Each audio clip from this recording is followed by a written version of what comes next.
আমি সোফায় বসে মোবাইল চাপতেছি, এমন সময় বাবা এসে আমার হাতে একটি কাগজ ধরিয়ে দিয়ে বলল, ধর এটা, কি এটা? তোর টিসি আর দরকারি কাগজপত্র। মানে কিসের টিসি? তোর আর এই ভার্সিটিতে পড়া হচ্ছে না, ঢাকায় গিয়ে ভর্তি হবে। মানে কি বলছো এসব? তোমার মাথা ঠিক আছে তো? আমি কেন এই ভার্সিটি থেকে অন্য ভার্সিটিতে ভর্তি হব? হ্যাঁ, আমার মাথা ঠিক আছে। তুই যা শুরু করেছিস তোকে এখানে রাখা যাবে না। আমি আবার কি করলাম? কি করিসনি সেটা বল। রাশেদ সাহেবের ছেলেকে মেরে কি হাল করেছিস? এখন হসপিটালে রয়েছে সে। রনি তো আমার সাথে গ্যাঞ্জাম করতে এসেছিল, তাই তাকে মেরেছি। যা করার করেছিস, এখন তুই ঢাকা চলে যা। রাশেদ সাহেবের অনেক ক্ষমতা, তোর কখন কি করে বসে তা বলা যায় না। তোমার ছেলেও কিছুতেই কম না। চুপ কর হারামজাদা, কাল সকালেই চলে যাবি। দেখ বাবা, তুই ছাড়া আমার আর তোর মায়ের কেউ নেই। তোর কিছু হয়ে গেলে আমরা কি নিয়ে থাকবো বল? আচ্ছা আচ্ছা, যাব।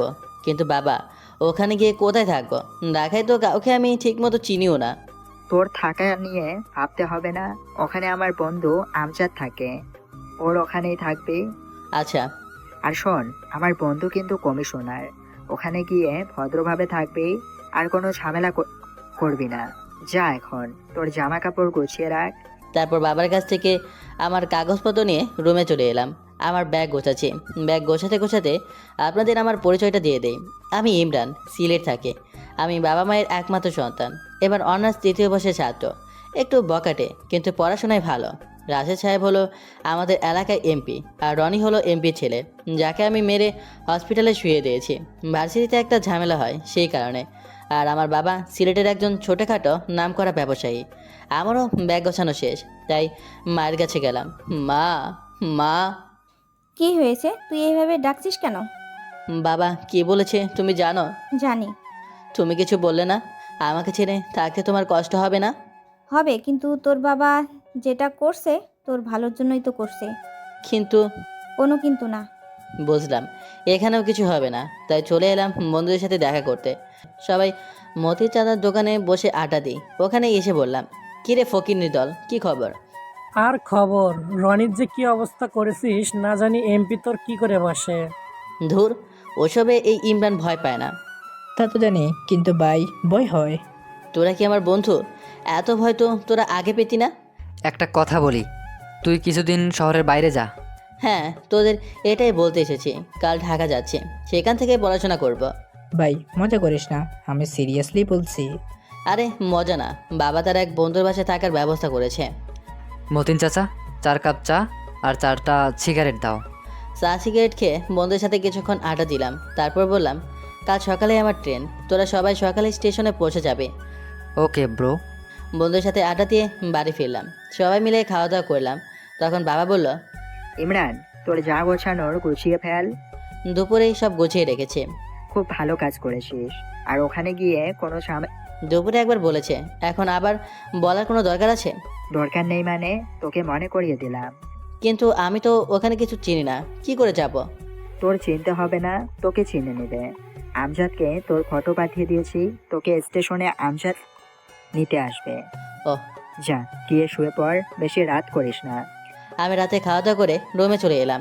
তারপর অনলাইন থেকে ট্রেনের টিকিট কিনে রাখলাম। কিছুক্ষণ বন্ধুদের সাথে চ্যাট করলাম, তারপর ঘুমিয়ে পড়লাম। সকালে মায়ের ডাকে ঘুম ভাঙলো। ইমরান ওঠ, তাড়াতাড়ি ওঠ, দেরি হয়ে গেল আর ট্রেন পাবি না। কিসের ট্রেন? তোর না আজকে ঢাকা যাওয়ার কথা? ও হ্যাঁ। ফ্রেশ হয়ে রেডি হয়ে নিচে আয়। আমি এক লাফে উঠে রেডি হয়ে নিচে এসে নাস্তা করলাম। তারপর বাবা গাড়ি নিয়ে স্টেশনের উদ্দেশ্যে রওনা দিলাম। সেখানে পৌঁছে দেখি হারামিগুলা সব হাজির। আমাকে দেখে সবাই চড়িয়ে চড়ল। ট্রেন চলে এলো। সবাইকে বিদায় জানিয়ে ট্রেনে উঠলাম। প্রায় 4 ঘন্টা পর ঢাকা এসে পৌঁছালাম। ট্রেন থেকে নামার পর কে যেন পেছন থেকে ডাক দিল। আমি পেছনে বেরতেই একটা সুন্দরী মেয়ে এসে, হাই, আমি সামিয়া। আপনি নিশ্চয়ই ইমরান? হ্যাঁ, কিন্তু আপনি কে আর আমার নাম জানলেন কিভাবে? বাবার কাছ থেকে শুনেছি। আপনার বাবা মানে আমজাদ আঙ্কেল? আমি কমিশনার আমজাদ হোসেনের মেয়ে। ওহ, আঙ্কেল এলেন না যে? বাবা একটু কাজে ব্যস্ত। ও। তারপর আমরা কথা বলতে বলতে গাড়ির কাছে চলে এলাম। কিছুক্ষণ পর গাড়ি একটা বড় বাড়ির সামনে এসে থামলো। গাড়ি থেকে নেমে সামিয়া কলিং বেল বাজালো। একটু পর একজন মহিলা দরজা খুলে দিল। তুমি নিশ্চয়ই নাজিম ভাইয়ের ছেলে ইমরান? জি আন্টি। মনে হয় উনি আমজাদ আঙ্কেলের স্ত্রী। তারপর সবার সাথে কথা হলো, সবার সাথে মানে আন্টির সাথে। আঙ্কেল মনে হয় অফিসে। সামিয়া আমাকে একটা রুম দেখিয়ে দিয়ে বলল, এইটা তোর রুম। আর শোন, তুই আর আমি একই ইয়ারে পড়ি, তাই আমরা ফ্রেন্ডের মতো, তাই তোকে তুই করে বললাম। তুইও আমাকে তুই করে বলবি। আচ্ছা বলবো। তোর পাশের রুমটা নওশিনের। নওশিনকে? আমার ছোট বোন, ভার্সিটি গেছে, এলে পরিচয় করিয়ে দেবো। আচ্ছা। আমি রুমে গিয়ে ফ্রেশ হয়ে নিচে গিয়ে খাওয়া দাওয়া করে রুমে এসে ঘুমিয়ে পড়লাম। অনেক ক্লান্ত ছিলাম তো, বিকেলের দিকে ঘুম ভাঙলো। নিচে গিয়ে দেখি আন্টি, সামিয়া ও আরও একটা মেয়ে বসে আছে। মেয়েটার মুখ দেখা যাচ্ছে না, ঘুরে বসা। আমি নিচে যাওয়ার পর দেখি একটা পরী বসে রয়েছে। আরে পরী না, এটা একটা মানুষ। কিন্তু একটা মানুষ এত সুন্দর কিভাবে হয়? আন্টিটাকে ঘোর কাটলো। ইমরান, এই হলো আমার ছোট মেয়ে নসীন, আমার ছোট মেয়ে। আর নসীন, এই হলো তোর নাজিম আঙ্কেলের ছেলে। হ্যাঁ। নসীন আমার দিকে একবার তাকিয়ে আবার তার কাজে মন দিল। আমার কথার কোনো উত্তর দিল না। কিছু মনে করো না, ও একটু এরকমই। তোমার সাথে আগে ভালো করে মিশে নিক, তারপর দেখবে খুব ভালো লাগবে। আমি জাস্ট তার সাথে মিশি না, আমার একটা ক্লাস আছে। আন্টি কিছু বলতে চাচ্ছিলেন, তাকে থামিয়ে দিয়ে বললাম, আন্টি আমি কিছু মনে করিনি। কে কি মনে করলো না করলো তাতে আমার কিছু যায় আসে না। তারপর নসীন ওপরে মনে হয় তার রুমে চলে গেল। আমি আন্টি আর সামিয়া কিছুক্ষণ গল্প করলাম, তারপর রুমে গেলাম। রাতে সামিয়া আমাকে খেতে ডাকলো। খাবার টেবিলে দেখি আমার বাবার বয়সী একজন লোক বসে আছে, মনে হয় আমজাদ চাচা। তখন তিনি আমায় বলেন, তুমি নিশ্চয় ইমরান নাজিমের ছেলে? জি আঙ্কেল। আঙ্কেল না, চাচা বলে ডাকবে। আচ্ছা চাচা। তারপর খেতে খেতে চাচার সাথে আরও কিছুক্ষণ গল্প করলাম। খাওয়ার সময় নসীন আমার দিকে আর চোখে তাকাচ্ছিল, আমি এটা খেয়াল করেছি। খাওয়া দাওয়ার পর চাচার সাথে আরও কিছুক্ষণ কথা বলে রুমে চলে এলাম। সকালে সামিয়ার ডাকে ঘুম ভাঙল। ওই ওঠ, সকাল হয়ে গেছে। আম্মু আর একটু ঘুমাই, পরে উঠবো, এখন তুমি যাও। ওই তোর আম্মু পাইলে কই? আমি সামিয়া। কে সামিয়া? ওহ, তুমি কি জন্য এত তাড়াতাড়ি ডাকছো? ভার্সিটিতে যেতে হবে না? ও ভুলেই গিয়েছিলাম, তুই যা, আমি রেডি হয়ে নিচে আসি। আমি রেডি হয়ে নিচে গেলাম। তারপর নাস্তা করে ভার্সিটিতে যাবো বলে গাড়িতে উঠলাম। নসীনের পাশে যেই বসে যাব তখন নসীন বলল, ছোট লোক কোথাকার, তোর সাহস কি করে হলো আমার পাশে এসে বসার? যা গিয়ে ড্রাইভারের সিটে বস। সরি। ইমরান, তুই ওর কথায় কিছু মনে করিস না।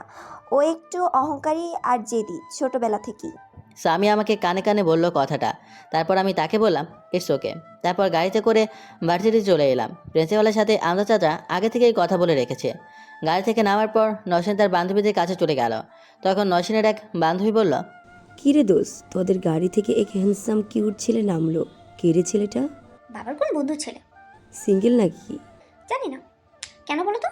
না, সিঙ্গেল হলে একটু সিটিং করিয়ে দে। কি, তোর মাথা ঠিক আছে? তুই আমার ফ্রেন্ড হয়ে ওর মতো একটা ছেলের সাথে রিলেশন করবি? কেন? ছেলেটা তো সেই। আমি গিয়ে ওর সাথে একটু কথা বলি। তোরা কেউ গেলে আয়। নসীন তখন রাগে পৌঁছে থাকে। আর এদিকে আমি আর সামিয়া ক্লাসের দিকে যাচ্ছিলাম। তখন পেছন থেকে ওই শোন। পেছনে তাকিয়ে দেখলাম কয়েকটা ছেলে দাঁড়িয়ে আছে। তাদের মধ্যে যে লিডার, সে আমায় ডাক দিয়েছে। আমি বললাম, আমাকে ডাকছেন? নতুন নাকি ভার্সিটিতে? জি। কোন ইয়ার? Honours third year. আমাদের থেকে সিনিয়র? কিন্তু তুই যতই সিনিয়র হোস না কেন, আমি এই ভার্সিটির প্রেসিডেন্টের ছেলে রাজীব। আমাকে সম্মান দিবি। যা গিয়ে আমাদের জন্য 7টা সিগারেট নিয়ে আয়। তখন সামিয়া ওদের দিকে ভটদৃষ্টিতে তাকিয়ে বলল, ওকে ছেড়ে দে না প্লিজ। তুই এখান থেকে যাবি, না হলে কিন্তু তোকে দিয়েও আমরা সিগারেট আনাবো। রাজীব এসব বলে ওর বন্ধুদের নিয়ে হাসতে লাগলো। আমি কিছু বললাম না, কারণ আজ আমি নতুন, না হলে দেখিয়ে দিতাম। আমি ওদের কথা মতো সিগারেট এনে দিলাম। তারপর সামিয়া আর আমি যে ক্লাসে ঢুকে যাব, তখনই 4টা মেয়ে এসে সামনে দাঁড়ালো। তাদের থেকে একজন বলল, হাই, আমি রিমি, নৌশিনের ফ্রেন্ড। হ্যাঁ আমি ইমরান। তারপর তাদের সাথে কিছুক্ষণ কথা বলে ক্লাসে গেলাম। আমি আর সামিয়া ক্লাস করলাম। প্রথম দিন, তাই ভালোভাবে ক্লাস করলাম। একজন নতুন ফ্রেন্ডও হলো, নাম আকাশ। সামিয়ার ফ্রেন্ড, তাই আমারও ফ্রেন্ড হলো। ভার্সিটি শেষে বাড়ি ফিরলাম, সাথে সামিয়া আর নসীন আছে। বাড়ি গিয়ে ফ্রেশ হয়ে খাওয়া দাওয়া করলাম। তারপর ছাদে গেলাম। ছাদে একটা চিবাই গিয়ে সিগারেট ধরালাম। কিছুক্ষণ টানার পর মনে হলো কে যেন সাথে আসে, তাই সিগারেট ফেলে দিয়ে তাড়াতাড়ি নিচে নামছিলাম। তখনই কারোর সাথে ধাক্কা খেলাম। সে পড়ে যাচ্ছিল। আমি তার হাত ধরে ফেলি, সাথে সাথেই আমাকে ঠাস ঠাস করে 2টা চট দিল। দেখি নসীন। এই জন্য কারো উপকার করতে নেই। নসীন তখন বলা শুরু করলো, ছোট লোক, অসভ্য, তোর সাহস কি করে হয় আমার হাত ধরার? আপনি তো পড়ে যাচ্ছিলেন। গেলে যেতাম, তারপরও তুই আমাকে টাচ করলি কেন? সরি, ভুল হয়ে গেছে। আমি নিচে চলে এলাম। মেয়েটার সাথে আমার কি শত্রুতা যে আমার সাথে এমন করে? নিজের এলাকা হতো তাহলে বুঝিয়ে দিতাম। আমি নিচে গেলাম, তখন সামিয়া আমার দিকে সন্দেহ চোখে তাকিয়ে আছে। বুঝে গেল নাকি আমি যে সুখটান দিয়ে এসেছি? তারপর সামিয়া আমার কাছে এসে বলল, কিরে, ছাদে এতক্ষণ কি করছিলি? কিছু না, একটু বসেছিলাম। আমার তো মনে হয় অন্য কিছু। প্রেম টেম করিস নাকি? এতক্ষণ ছাদে বসে মনে হয় গার্লফ্রেন্ডের সাথে কথা বলছিলি। আরে না, এমনি। কিন্তু তোর মুখ থেকে কেমন যেন একটা ঘ্রাণ আসছে। এটা শুনে মনে মনে বললাম, হে রে, কাজ হয়েছে, চকলেট খেতে ভুলে গেছি। তারপর বললাম, কই না তো, এমনি কোনো গান না। না না, তুই সিগারেট টানছি। এটা বলতেই আমি সামিয়ার মুখ চেপে ধরলাম, কারণ আন্টি ছিল। কি হয়েছে তোদের? আর ইমরান, তুই সামিয়ার মুখ কেন চেপে ধরলি? না যাচ্ছি, কিছু না। সামিয়া তুই বল না। সামিয়া আমার কথায় সায় দিল। কিছুক্ষণ পর নসীনও আমাদের সাথে যোগ দিল। এখন পর্যন্ত নসীন আমার সাথে ভালোভাবে একটা কথা বলে নাই। কিছুক্ষণ আড্ডা দিয়ে যে যার রুমে চলে গেলাম। একটু পড়াশোনা করে সামিয়া খেতে ডাকলো, তাই নিচে খেতে গেলাম। চাচাও আছে। খেতে বসলাম, তারপর টুকিটাকি কিছু কথা বললাম। আজকে ভার্সিটি কেমন হলো এইসব। খাওয়া দাওয়া করে রুমে চলে এলাম। তারপর রোমানকে ফোন দিলাম। হ্যালো ইমরান, দোস্ত কেমন আছিস? ভালো, তোদের কি খবর? ভালো। ওখানকার ভার্সিটি কেমন? ভালো, কিন্তু তারপর আজকে সব ঘটনা বললাম। তুই কিছু বলছিস না? না, আজকে নতুন, তাই কিছু বলি নাই। রনির কি খবর? এখনো হাসপাতালে? তারপর আরও কিছুক্ষণ কথা বললাম। কথা বলে কিছুক্ষণ মোবাইল ঘাটাঘাটি করে ঘুমিয়ে পড়লাম। সকালে সামিয়া ঘুম থেকে তুলে দিল। তারপর খাওয়া দাওয়া করে আমরা ভার্সিটিতে চলে আসলাম। নসীনর বন্ধুদের কাছে চলে গেল। আমি আর সামিয়া ক্যাম্পাসের দিকে যাচ্ছিলাম। তখন দেখলাম রাজীব ও তার বন্ধুরা আকাশের সাথে খারাপ ব্যবহার করছিল। আমি আর সামিয়া সেখানে গেলাম। গিয়ে আমি রাজীবকে উদ্দেশ্য করে বললাম, ভাই, ওকে ছেড়ে দিন। আমরা কি করব না করব সেটা আমাদের ব্যাপার। ভাই, ভালোভাবে বলছি, ছেড়ে দিন। ছাড়বো না। তুই কি করবি? রাজীব আমার কলার ধরে উপরে কথাটা বলল। এমনিতেই মাথায় রাখ, তার উপর আবার কলা ধরা। দিলাম সজোরে এক থাপ্পড়। ভার্সিটির সকল স্টুডেন্টরা জড়ো হয়ে গেল। রাজীবের গাল থেকে রক্ত পড়ছে। আমার থাপ্পড় খেয়ে মাটিতে পড়ে গেছে। ওর বন্ধুগুলো আমাকে মারতে আসলো। তাদেরকে উড়াধুরা মার দিলাম। সবাই আমার দিকে চেয়ে আছে, ভাবছে আমার এত সাহস কিভাবে হলো, কিভাবে প্রেসিডেন্টের ছেলেকে মেরেছে। ওদের সাথে মারামারি করার সময় আমার কপালে কেটে গিয়েছিল। গাড়িতে ফার্স্ট এড বক্স ছিল, তাই এনে ব্যান্ডেজ করে নিলাম। রাজীব আর ওর বন্ধুরা এখনও কাতরাইতেছে। তার কিছুক্ষণ পর প্রিন্সিপালের ঘর থেকে ডাক এলো। সবাই গেলাম। তারপর ঝাঁঝা করলো, সব খুলে বললাম। প্রিন্সিপাল একটু বকাঝকা করলেন, আর যেন এরকম না করি এটা বললেন। সেদিন আর ক্লাস করা হলো না, বাড়ি চলে এলাম। নসীন এলো। যখন বাড়ি যাচ্ছিলাম তখন নসীন বারবার কেমন করে যেন তাকাচ্ছিল। বাড়িতে চলে এলাম। আন্টি আমার কপালে ব্যান্ডেজ দেখে জিজ্ঞেস করলো, কি হয়েছে? আম্মু, ও ভার্সিটিতে গুন্ডামি করেছে। নসীনের কথা শুনে আমি আর সামিয়া অবাক। গুন্ডামি কোথায় করেছে? ওর তো পড়ে গিয়ে চোট লেগেছে। নসীন কিছু বলতে যাচ্ছিল, তার আগে সামিয়া তার হাত ধরে উপরে নিয়ে যায়। তারপর আন্টি আমাকে জিজ্ঞেস করে। আমি আন্টিকে বানিয়ে বানিয়ে কিছু একটা বলে দিই। তারপর আমিও আমার রুমে চলে এলাম। ফ্রেশ হয়ে মুভি দেখছি। তখন আমার রুমে সামিয়া আসলো। ইমরান, তুই এইটা কি করলি? কেন? আমি আবার কি করলাম? তুই যে রাজীবকে মেরেছিস, জানিস ওর কত বড় বড় গুন্ডা মাফিয়াদের সাথে হাত আছে? তো কি হয়েছে? তো কি হয়েছে মানে? তোর যদি কোনো ক্ষতি করে? কিছুই করতে পারবে না, তুই যা, আমি এখন ঘুমাবো। সামিয়া চলে গেল। রাতে আঙ্কেল এসে আমার মাথায় ব্যান্ডেজ দেখে কারণ জিজ্ঞেস করলো। সকালে আন্টিকে যা বললাম তাই তাকেও বললাম। পরের দিন আবার ভার্সিটিতে গেলাম, কিন্তু রাজীব ও তার সাঙ্গপাঙ্গ কাউকে পেলাম না। আকাশকে জিজ্ঞেস করলাম, কিন্তু আকাশও কিছু জানে না। আমি একটা জিনিস খেয়াল করেছি, ভার্সিটির সবাই আমার দিকে ভয়ে ভয়ে তাকিয়ে আছে। আমি, সামিয়া, আকাশ ক্লাসে গেলাম। নসীনও তার বন্ধুর সাথে ক্লাসে চলে গেল। নসীনের আজ তাড়াতাড়ি ক্লাস শেষ হয়ে গেছে, তাই ও আমাদের আগে রিক্সা করে বাসায় চলে গেছে। আমি আর সামিয়া আর একটা ক্লাস করে বাড়ি যাচ্ছিলাম। তখন রাস্তায় দেখি কিছু বখাটে পোলাপান নসীনকে বিরক্ত করছে। নসীন কিছু বলতে পারছে না। ওর চোখ দেখে মনে হলো যে কোনো সময় কেঁদে ফেলবে। আমি আর সামিয়া গাড়ি থেকে নেমে ওদের কাছে গেলাম। সামিয়া নসীনকে জিজ্ঞেস করলো, কি হয়েছে নৌসিন এখানে? আর এরা কারা? জানি না আপু, যখন বাড়ি যাচ্ছিলাম তখন ওইখানে রিক্সা খারাপ হয়ে যায়। তারপর আরেকটা রিক্সার জন্য এখানে আসি। তারপরে এরা আমাকে ডিস্টার্ব করে। তোরা জানিস আমার বাবাকে? না। কে তোমার বাবা? আর তোমার বাবা আমাদের কি বা করবে? আমার বাবা এই থানার কমিশনার। তো কি হবে? আমরা কি ভয় পাই নাকি? ওরা এই কথা বলে নসীনের হাত ধরলো। আমি পাশে একটা গাছের ডাল ছিল, সেইটা দিয়ে দিলাম মাজার উপর বাড়ি। মনে হয় মাজা ভেঙে গেছে। ওর এই অবস্থা দেখে বাকি ছেলেগুলো পালিয়ে গেল।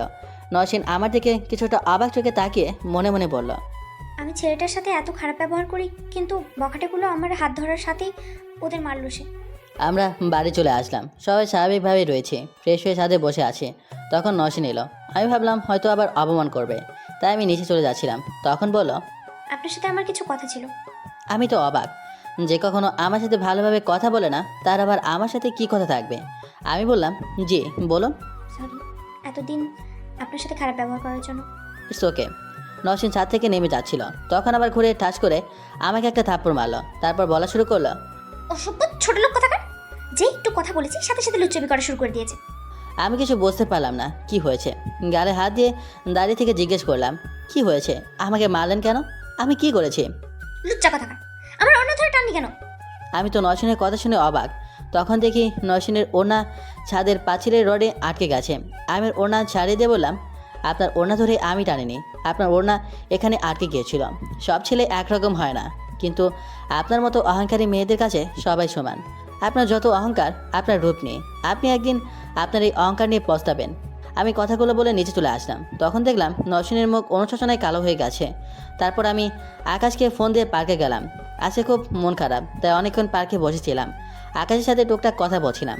আকাশের কথা শুনে মনে হলো আকাশ সামিয়াকে পছন্দ করে, কিন্তু বন্ধুত্ব নষ্ট হয়ে যাওয়ার ভয়ে কিছু বলতে পারে না। আমি আগেও ক্লাসে বসে খেয়াল করেছিলাম ব্যাপারটা। সামিয়াও আকাশকে ভালোবাসে, কারণ আমার সাথে যেভাবে কথা বলে সেভাবে আকাশের সাথে বলে না। আকাশের সাথে কথা বলার সময় একটু লজ্জা পায়, অনেকবার খেয়াল করেছি। আকাশের সাথে আড্ডা দিয়ে সন্ধ্যা থেকে বাড়িতে ফিরলাম। চাচি রান্নাঘরে, নওশিন আর সামিয়া সোফায় বসে টিভি দেখছে। আমি যাওয়ার পর নওশিন অনুশোচনায় নিজের মাথা নিচু করে ফেলল। তখন সামিয়া বলল, এতক্ষণ কোথায় ছিলি? সেই দুপুরে বেরিয়েছিস? আকাশের সাথে পার্কে বসে আড্ডা দিয়েছিলাম। তোর সাথে আকাশও ছিল? আকাশই আমাকে ডেকেছিল। কেন কেন? বলল ও নাকি একটা মেয়েকে পছন্দ করে। মেয়েটাকে নাম কি? মেয়েটা আমাদের ভার্সিটিতেই পড়ে, কিন্তু ও নাম জানি না। দেখলাম সামিয়ার মুখটা কালো হয়ে গেছে। ভেবেছিলাম হয়তো ওর কথাই বলবো। এতক্ষণ ধরে নওশিন আমাদের কথা শুনছিল। সামিয়া রুমে চলে গেল। আমি রুমে গিয়ে কিছুক্ষণ বন্ধুর সাথে কথা বলে বই পড়ছিলাম। তখন আসতে পারি? পেছনে তাকে দেখি নওশিন দরজার কাছে দাঁড়িয়ে আছে। আমি বললাম, আসুন, আপনাদেরই তো বাড়ি, অনুমতি নেওয়ার দরকার নেই। দুপুরের জন্য সরি, আমি বুঝতে পারিনি, প্লিজ ক্ষমা করে দেন। ইটস ওকে, ক্ষমা চাইতে হবে না। না, আপনি আমাকে ক্ষমা করে দিন, নাহলে আমি শান্তি পাবো না। আচ্ছা, ক্ষমা করে দিলাম, কিন্তু এখন এই সময় এখানে কেন? না, মা আপনাকে খেতে ডাকছিল। ওকে, আপনি যান, আমি আসি। না, আপনি আমার সাথেই যাবেন। এই বলে নওশিন জোর করে আমার হাত ধরে টেনে নিয়ে যেতে লাগলো। যখন সিঁড়ি দিয়ে নামছিল তখন সামিয়া হাঁ করে তাকিয়েছিল। হয়তো ভাবছে যে নওশিন আমাকে সহ্যই করতে পারে না, সে আমাকে হাত ধরে টেনে নিয়ে যাচ্ছে। আমাকে নিয়ে একটা চেয়ারে বসালো। তার পাশের চেয়ারে নওশিন বসলো।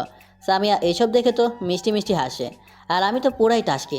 এই মেয়ের একদিনের ভেতর কি হলো? আমি এইসব ভাবছি আর খাচ্ছি। মাঝে মাঝে খেয়াল করছি নওশিন আর চোখে আমার দিকে তাকাচ্ছে। এদিকে সামিয়া এসব ভালো মতোই খেয়াল করছে আর মুখ চেপে হাসে। খাওয়া দাওয়া করে রুমে চলে এলাম। তারপর কিছুক্ষণ কাজ করে ঘুমিয়ে পড়লাম। সকালে ঘুম থেকে উঠে ফ্রেশ হয়ে নাস্তা করতে বসলাম। আমার পাশের চেয়ারে নওশিন বসলো। নাস্তা করে আমি আর সামিয়া গাড়ির কাছে গেলাম, আর নওশিন রুমে গেল ওর একটা জরুরি নোট আনতে। তখন সামিয়া বলল, কিরে দোস্ত, কাহিনী কি? কিসের কাহিনী? এমন ভাব করছে যেন বোঝে না কিছু। সত্যি আমি কিছু বুঝতেছি না। কেন নওশিন কাল তোকে হাত ধরে টেনে নিয়ে আসলো, আবার তোর পাশের চেয়ারে বসলো, আজকেও সেম? ব্যাপার কি? হ্যাঁ, ব্যাপার কি হবে? কাল শুধু আমাকে খেতে ডেকেছিল, ব্যাস, আর কিছু না। আমি সব খেয়াল করেছি। তুই তলে তলে টেম্পু চালাও। আমাদের কথা বলতে বলতে নওশিন চলে এলো। আমি ড্রাইভারের কাছে বসতে গেলাম। তখন নওশিন বলল, চাচা, আপনাকে যেতে হবে না। চাচা না গেলে আমরা ভার্সিটিতে যাব কি করে? কেন? আমি ড্রাইভ করব। তারপর নওশিন ড্রাইভারের সিটে বসলো। আমি পেছনে বসলাম, কারণ সামনে বসলে আবার থাপ্পড় মারে। নওশিনের পাশে সামিয়া বসতে গেল। তখন নওশিন বলল, আপু কি করছিস? কেন, কি হয়েছে? আমি তো এখানে বসলাম। না, তুই পিছনে যা, সামনে ইমরান বসবে। আমি তো নওশিনের কথা শুনে পুরাই টাসকে, বলে কে মেয়ে। তারপর সামিয়া একটা মুচকি হাসি দিয়ে নেমে গেল, আর আমি সামনে গিয়ে বসলাম। তখন সামিয়া আমাকে একটা খোঁচা দিয়ে চোখ মারলো। কিছুক্ষণ পর ভার্সিটি চলে এলাম। গাড়িতে যতক্ষণ ছিলাম ততক্ষণ বারবার নওশিন আমার দিকে তাকিয়েছিল। গাড়ি থেকে নেমে যখন ক্লাসে যাব তখন সামনে রাজীব তার পোলাপা নিয়ে আমাদের পথ আটকালো। সেদিন তো আমাদের মেরেছিলি, আজ তোকে কে বাঁচাবে? সেদিন একবার মার খেয়ে তোদের হয় নাই, আবারও আসিস? আজ আমরা একা নই, আমাদের সাথে তরিকুল ভাই আছে। তোকে এমন মার মারবে লাশটাও খুঁজে পাওয়া যাবে না। আচ্ছা দেখা যাবে। কোথায় তোদের তরিকুল? ওয়েট কর। তারপর কাকা যেন ফোন করলো। সামিয়া ভয়ে আমাকে বাড়ি নিয়ে যেতে চাইছিল, কিন্তু এই তরিকুলটা আবার কে এটা দেখতে হবে। ভার্সিটির সবাই বলাবলি করছিল তরিকুল নাকি অনেক বড় মাস্তান, অনেককে মেরে হাত পা ভেঙে ফেলেছে। নসীন অনেক ভয় পেয়েছে। কিছুক্ষণ পর একটা বেল্লাই গাড়ি করে সামনে থামলো। তারপর রাজীবরা দৌড়ে গেল গাড়ির কাছে, সাথে একজনকে নিয়ে আসলো। যাকে নিয়ে এসেছে তাকে দেখে তো আমি অবাক, তরিকুল আমাকে দেখেনি। এই কার কথা বলছিস? দেখি কে তোদের মেরেছে। আমি পেছন থেকে তারিকুলের ঘাড়ে হাত রেখে বললাম, আমি মেরেছি, এবার তোকে পুরো ভার্সিটির দৌড় করেই মারবো। আরে ভাই তুই তারপর পেছনে আমার দিকে ফিরে আমাকে জড়িয়ে ধরে বলল, কেমন আছিস? হারামজাদা, আজ তোকে মেরেই ফেলবো, এতদিন কই ছিলি? এই বলে রাজীবের হাত থেকে আমাকে মারতে আনা ব্যাট স্ট্যাম্প নিয়ে তারিকুলকে মারতে গেলাম। তারিকুল দৌড় দিল। এবার তারিকুলের পরিচয় করে দেয়। তারিকুল আর আমি, রোমান, রাহাত, আব্বাস, আমরা একসাথে কলেজে ভার্সিটিতে পড়তাম। কিন্তু 2 বছর আগে ওর বাবা ঢাকায় আসে। কিছুদিন ফোনে কথা বলতাম, তারপর একদিন ফোন দিয়ে বন্ধ পাই। তারপর আর কথা বলা হয় না। আজ প্রায় 2 বছর পর দেখা। আমি তরিকুলকে সারা ভার্সিটি দৌড় করাচ্ছি, আর সমস্ত ভার্সিটির ছেলে মেয়ে অবাক চোখে তাকিয়ে আছে। ভাই ছেড়ে দে, আর দৌড় দিস না, পায়ে ব্যথা পেয়ে গেছে। তোর ফোন বন্ধ কেন ছিল? আর কোনো খোঁজ খবর ছিল না? আজ তোকে মেরেই ফেলবো। অনেক কাহিনী আছে, এক জায়গায় বসে তারপর বলি। তারপর আমরা একটা ক্যান্টিনে বসলাম। সাথে সামিয়া, নসীন আর আকাশ আছে। তরিকুলের সাথে পরিচয় করে দিলাম। তরিকুল আমার বেস্ট ফ্রেন্ড। ওরা 3 জন অনেক অবাক হয়েছে, সাথে ভয় পেল। তারপর তরিকুল ঢাকা আসার পর কীভাবে কী হলো সব বলল। ওর ফোন নাকি হারিয়ে গিয়েছিল, তারপর নতুন মোবাইল নেয়, সিমও নতুন, আরও অনেক কাহিনী পরে একদিন বলবো। আমরা কথা বলছিলাম, তখন রাজীব এসে, ভাই, আমরা তো ওকে মারার জন্য আপনাকে এনেছি, ওকে মারছেন না কেন? তরিকুল ঠাস করে রাজীবের গালে একটা থাপ্পড় দিয়ে বলল, ও আমার জিজারই দোস্ত, আর তুই কে মারতে এনেছিলি? সরি ভাই, ভুল হয়ে গেছে। রাজীব তার লোকজন নিয়ে চলে যায়। তারপর আমার ঢাকা আসার কথা জিজ্ঞেস করে। আমার সব কারণ বলে দিই। আমার খেয়াল ছিল না যে এখানে নওশিন আর সামিয়াও রয়েছে। ওরা দেখে কীভাবে যেন তাকিয়ে আছে। তারপর তরিকুলের সাথে কিছুক্ষণ কথা বলে চলে এলাম। তরিকুলও তার কাজে গেল। আজকে 2টা ক্লাস করে বাড়িতে চলে আসলাম। গাড়িতে আসার সময় একটা কথা বলেনি নওশিন আর সামিয়া। তারপর বাড়িতে এসে আমি আমার রুমে এসে আব্বাসদের তরিকুলের কথা জানিয়ে দিলাম। এইভাবে 2 দিন চলে গেল। নওশিন আর সামিয়া এখন মোটামুটি স্বাভাবিক। এই 2 দিনে রাজীবও কোনো গ্যাঞ্জাম করে নাই, কিন্তু নওশিনের মনে হয় আমার ওপর কিছুটা দুর্বল হয়ে পড়েছে। আগে একটা জায়গায় বসতো, কিন্তু এখন মনে হয় বাত মেঘে খাইয়ে দেবে এমন করে। কোনোভাবে ম্যানেজ করি। এই তো সেদিনের কথা। আমি, সামিয়া ও নওশিন একসাথে খেতে বসেছিলাম, আর চাচি খেতে দিচ্ছিল। তখন, মা কি দিয়েছো? ইমরানকে আরও দাও। চাচির হাত থেকে খাবারের পাত্র নিয়ে আমাকে দিচ্ছিল, আর নওশিনের কাহিনী দেখে সামিয়া শুধু হাসছিল। এভাবে প্রায় 2 সপ্তাহ চলে গেল। আর নওশিন প্রায় সবসময় আমার কাছাকাছি আসে যায়, এমনকি ভার্সিটিতেও। একদিন চাচি আর সামিয়া শপিং করতে যাচ্ছিল। নওশিন যাবে না, কি জানে কি কাজ আছে, কিন্তু কে জানতো এই দিনেই এই ঘটনা ঘটবে। চাচি আর সামিয়া শপিং করতে যাচ্ছিল। ইমরান, যাবি আমাদের সাথে? না, যাব না। আয় আমাদের সাথে, অনেক মজা হবে। মেয়েদের সাথে শপিং করতে যাওয়ার চেয়ে হিরো আলমের গান শোনা অনেক ভালো। যাবি না তো? যাবি না? এত কথা বলার কি দরকার? নওশিন, তুই এখনো রেডি হসনি কেন? এক্ষুনি বেরোবো তো। নওশিনকে উদ্দেশ্য করে শেষের কথাটা বলল। নওশিন একবার আমার দিকে তাকিয়ে তারপর সামিয়াকে বলল, আমি যাব না। তোর আবার কি হলো? যাবি না কেন? আমার কাজ আছে। তোর কিসের কাজ? হ্যাঁ, আচ্ছা তুই থাক তোর কাজ নিয়ে, আমরা গেলাম। চাচি আর সামিয়া বেরিয়ে যায়। নওশিন একবার আমার দিকে তাকিয়ে উপরে তার রুমে চলে যায়। আমি সোফায় বসে মোবাইল চালাচ্ছি। তখন নওশিন আবার নিচে আসে, টিভি দেখবে বলে টিভির রিমোট খুঁজছে। সোফার উপর রিমোট দেখে যে রিমোটটা আনতে সোফার দিকে এগোচ্ছিল, আমি অমনি কার্পেটে পা পিছলে নিজেকে কন্ট্রোল হারিয়ে আমার উপর পড়ে যায়। আমি সরে যেতে চাইছিলাম, কিন্তু পারে নাই। আমিও কন্ট্রোল হারিয়ে সোফার উপর পড়ে যাই, আর নওশিন আমার উপর পড়ে। ওর গোলাপি ঠোঁট আমার ঠোঁটে সামান্য একটু দূরে। একটা আলাদা ফিলিংস, মনে হয় যেন কোনো স্বর্গীয় অনুভূতি। আমাদের দুজনের চোখ স্থির হয়ে গেছে, একজন আরেকজনকে অবলভাবে দেখছি। কতক্ষণ তাকিয়েছিলাম জানি না। নওশিনের ঠোঁট কাঁপছে, আমার ঠোঁটের দিকে একটু একটু করে এগিয়ে নিয়ে আসে। আমার ওকে বাধা দেওয়ার ক্ষমতা নেই। আমিও হারিয়ে গেছি নওশিনের মধ্যে। যখন নওশিন আমার ঠোঁটের সাথে ঠোঁট স্পর্শ করবে, তখনই আমার ফোনে রিংটোন বেজে উঠল। তখনই আমরা 2 জন বাস্তবে ফিরে আসি। নওশিনের তাড়াতাড়ি আমার উপর থেকে উঠে যায়। আমি তো ভয় শেষ। সেদিন ওরা না ধরেও থাপ্পড় খেয়েছি, আজ তো মেরেই ফেলবে। আমি ভয়ে ভয়ে গালে হাত দিয়ে বাইরে চলে গেলাম। ফোনে কথা বলতে বলতে ফোনে দেখি সামিয়া কল দিয়েছে। তোর মাপটা বল তো। তোর জন্য একটা শার্ট আর একটা জিন্স কিনবো। বই থেকে আসার সময় মনে ছিল না। হ্যাঁ, তোর মা। কিন্তু তোর কণ্ঠ এমন লাগছে কেন? কি হয়েছে? কোনো সমস্যা? না না না, কোনো প্রবলেম নেই, যে কোনো এক মাপের। এটা বলে ফোন কেটে দিলাম। ওদিকে সামিয়া ভাবছে, নওশিন আবার ইমরানকে অপমান করলো না তো? মেয়েটাকে নিয়েও আর পারি না। এদিকে আমি ভেতরে গিয়ে দেখি নসীন এখনও সোফায় বসে আছে। লজ্জায় মুখ লাল হয়ে গেছে। নিচের দিকে তাকিয়ে কি যেন ভাবছে আর মিটিমিটি করে হাসছে। আমার আসার শব্দে আমার দিকে তাকালো। আমাকে ভেতরে আসে দেখে দৌড়ে নিজের রুমে চলে গেল। আমি তো আশ্চর্য, এত বড় কাণ্ড হয়ে গেল, কিন্তু আমাকে কিছুই বলো না। আমি আজকে ঘটনা যত সম্ভব ভুলে যাওয়ার চেষ্টা করছি, ততই নসনের কাজল কালো চোখ আর গোলাপি ঠোঁট দুটো চোখের সামনে ভেসে উঠছে। সন্ধ্যার দিকে চাচি আর স্বামীয়া শপিং করে ফিরল। সারাদিনে নসীন দু একবার নিচে এসেছে, কিন্তু লজ্জায় আমার দিকে তাকাতেই পারেনি। চাচি বাড়ি এসে নসীনকে ডাকলো। নসীন নিচে এলো। এখনও ওর মুখ লজ্জায় লাল হয়ে রয়েছে। আমিও ছিলাম। সামিয়া নসীনের জন্য আনা সকল শপিং দেখাচ্ছিল, কিন্তু নসীন শপিং দেখা বাদ দিয়ে আর চোখে আমাকে দেখছিল। আমার চোখের উপর ও চোখ পড়তেই আবার চোখ ফিরিয়ে নিচ্ছিল। এই জিনিসটা সামিয়া খেয়াল করছিল। সবার শপিং সবাইকে বুঝিয়ে দিল, তারপর যে যার রুমে চলে গেল। আমি একটু বই নিয়ে বসলাম। আজকে নসীন খেতে ডাকলো না। সামিয়া ডেকে গেল। খাওয়ার সময় নসীন মাথা নিচু করে খাচ্ছিল। খাওয়া দাওয়া করে ঘুমিয়ে পড়লাম। পরের দিন আবার ভার্সিটিতে গেলাম। এখন আর ড্রাইভার যায় না, আমি গাড়ি চালাই আর পাশে নসীন বসে। পেছনে সামিয়া মুখ গোমরা করে বসে থাকে। ভার্সিটিতে এসে গাড়ি থেকে নেমে ক্লাসের দিকে যাচ্ছিলাম, তখনই একটা মেয়ে এসে, হাই, আমি নিতু, ফার্স্ট ইয়ার। মেয়েটি আমার দিকে হাত বাড়িয়ে দিল। আমিও হাত বাড়িয়ে বললাম, আমি ইমরান, অনার্স থার্ড ইয়ার। আপনাকে একটা কথা বলার ছিল, যদি কিছু মনে না করেন। না, মনে করে কি আছে, বলতে পারেন। মানে আপনাকে আমার খুব ভালো লাগে, মানে পছন্দ করি। কিন্তু কিভাবে? আপনাকে তো এই প্রথম দেখছি। আমি আপনাকে সেই প্রথম দিন থেকে করে দুইটা পড়লো। আরে আমার গালে না, নিথু নামের মেয়েটার গালে। এই, তোর সাহস তো কম না? তুই ইমরানকে পছন্দ করিস? তোকে তো আজ আমি। নসীন এই বলে নিতুকে আরও একটা থাপ্পড় দিতে যাবে। আমি নসীনকে আটকাই, কারণ দুইটা দিয়েছে। এতে এই ফর্সা গাল লাল হয়ে গেছে। আরে কি করছেন? ও তো ব্যথা পাবে।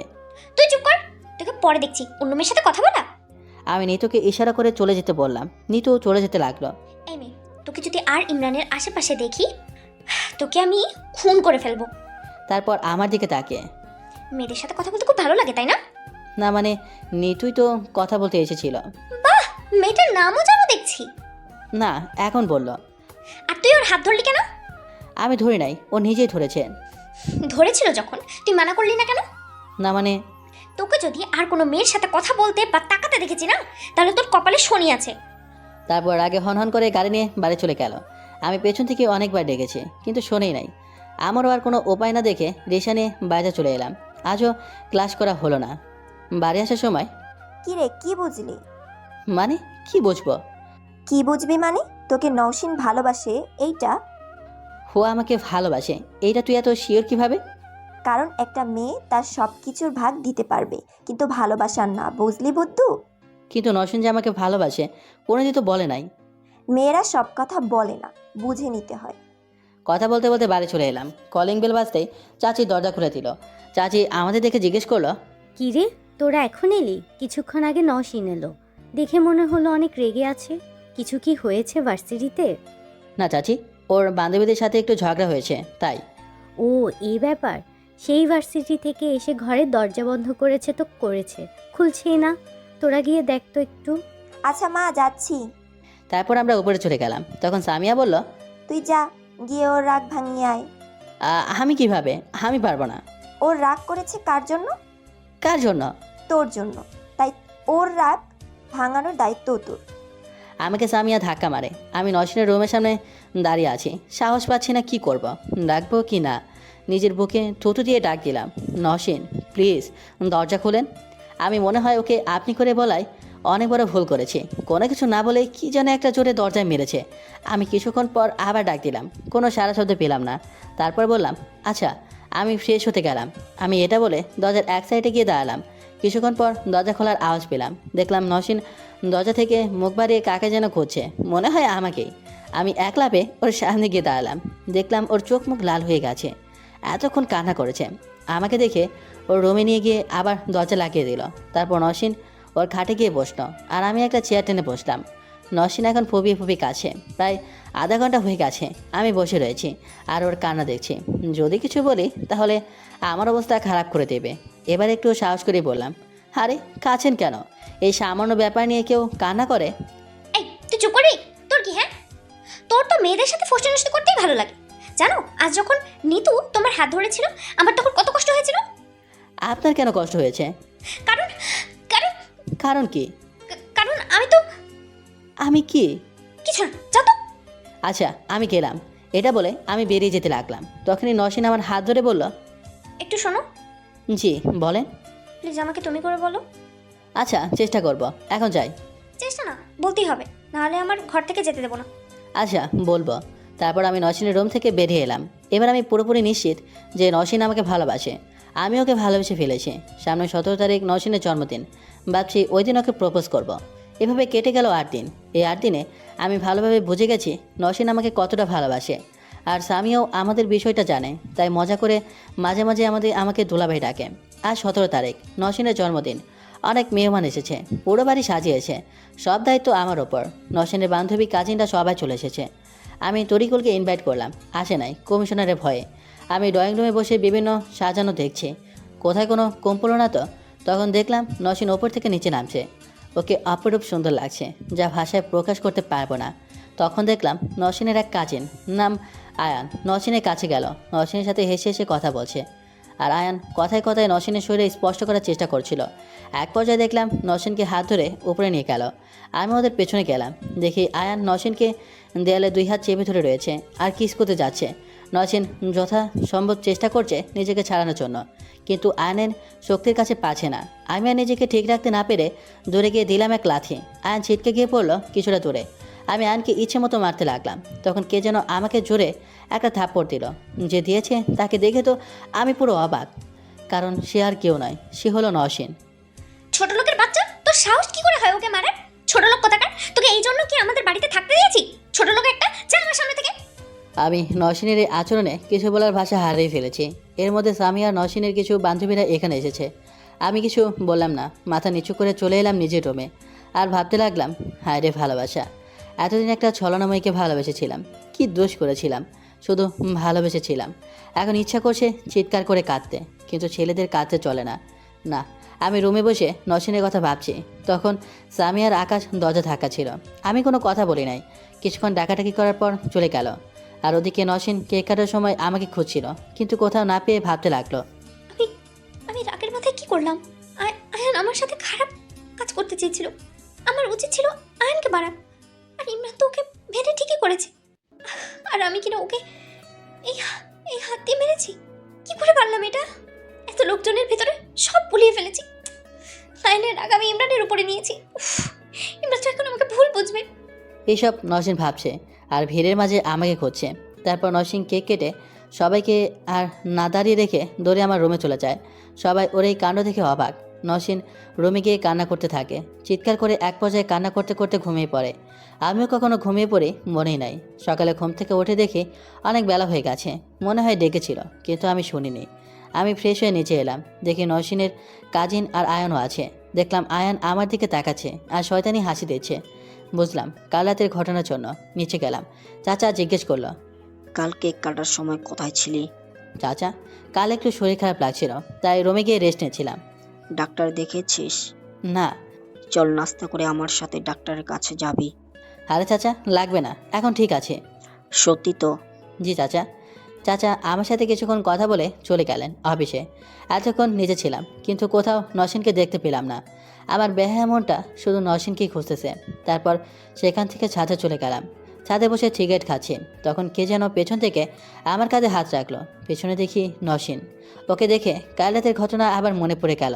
এক ঝটকায় ওর হাত ছাড়ে নিলাম। সাথে সাথে আমাকে ওর সর্বশক্তি দিয়ে জড়িয়ে ধরলো আর বলতে লাগলো, আমাকে মাফ করে দাও, আমি ভুল করে তোমাকে মেরেছি। আমার তখন মাথা ঠিক ছিল না। আমাকে ছাড়ো প্লিজ, প্লিজ আমাকে মাফ করে দাও। আমি তোমাকে ভালোবাসি, প্লিজ।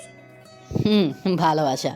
একটা তাচ্ছিলের হাসি দিয়ে বললাম, যদি তুমি এই অভিনয়টা বা সিনেমা না করতে তাহলে অনেক বড় অ্যাওয়ার্ড পেতে।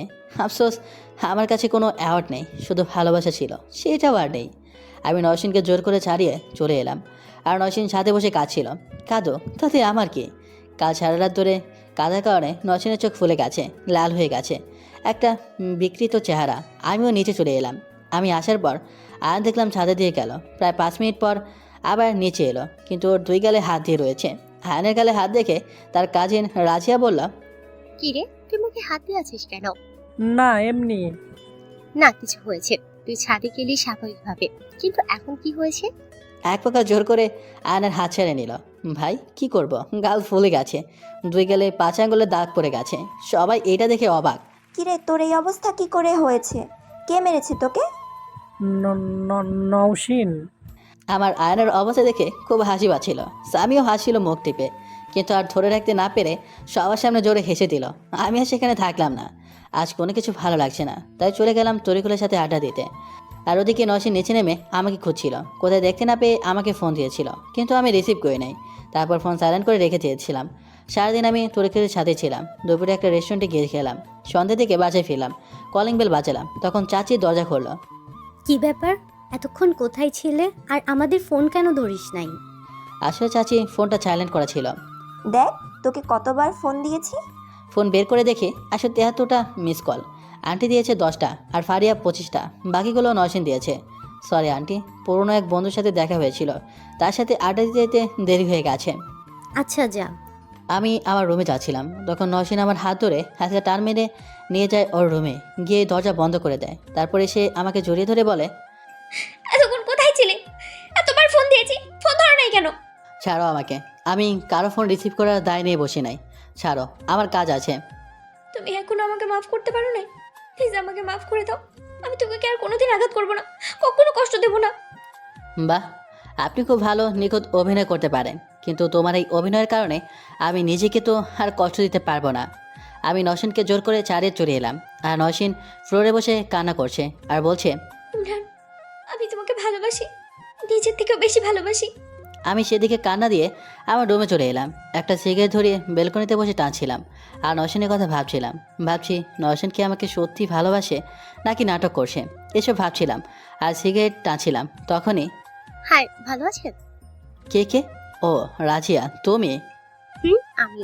কেন, আসতে মানে নাকি? না, মানা নাই, কিন্তু অসময়।